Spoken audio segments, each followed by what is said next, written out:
This next iMachining operation in Exercise 2, iMachining of a bracket, finishes the circular face on the underside of the part. Double-click on iRough Face Back 1 in the CAM Manager to open the iMachining operation dialog. By clicking Show in the Geometry branch, we can see two chains are defined, with the first being the outside boundary of the face, and the second being an offset edge created in Sketch 1 in the assembly. The first chain is marked as open, and the second offset chain is closed. Exit the Show Geometry dialog by clicking Cancel. In the Tool branch, you'll see that the 1/2-inch diameter end mill will be used again for this operation. In the Levels branch, we can see that the milling levels have been selected.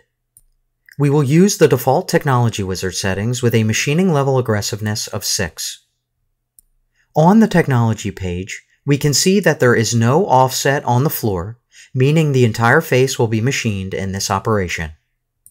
Now, let's view our toolpath at work. Click Simulate to open the Simulation Control Panel. In HostCAD, press Play.